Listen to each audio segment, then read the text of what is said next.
একটা গোটা night duty মানে 12 আওয়ার্স ডিউটি কমপ্লিট করার পর যখন বাড়িতে আসি তখন প্রথমেই মনে হয় আগে যেন স্নানটা করে নিই, কারণ স্নান না করলে শরীরটা একদম ফ্রেশ লাগে না। তাই আজ বাড়িতে এসেই প্রথমে স্নানের ব্যবস্থা করতে লেগে পড়েছিলাম।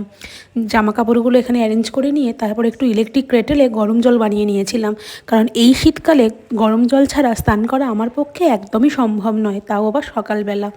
স্নান টান সেরে নিয়ে এখানে আমি চলে এসেছিলাম একটু স্কিন কেয়ার করবো বলে। দেখো, একটা ভালো স্কিনের জন্য যেমন সঠিক খাওয়া দাওয়া প্রয়োজন, ঠিক তেমনই একটা ভালো স্কিন কেয়ার রুটিনও মেনটেন করা খুব প্রয়োজন। তাই এখানে স্কিন কেয়ার করে নিয়ে আমি আর মামুনি বসে পড়েছিলাম সকালের ব্রেকফাস্টটা খাবো বলে। রাতের মামুনির বানিয়ে রাখা ঘুগনির সাথে মুড়ি আর তার সাথে ঝুড়ি ভাজা, আহা কি অসাধারণ কম্বিনেশান, তাই না? তারপর নেল পলিশ পরে আমি তো ঘুমিয়ে পড়েছিলাম। সন্ধেবেলা উঠে মামুনি চা, ঝুড়ি ভাজার বিস্কুট দিয়েছিল, সেটা নিয়েই খাবো বলে বসছিলাম। তার মধ্যে অমৃত অফিস থেকে আসার সময় নিয়ে চলে এসেছিল আমার জন্য চুরমুর, আমি খেতে চেয়েছিলাম সেই জন্য। আজকের ভিডিওটা এই পর্যন্ত, কেমন লাগলো অবশ্যই জানিও আমাকে।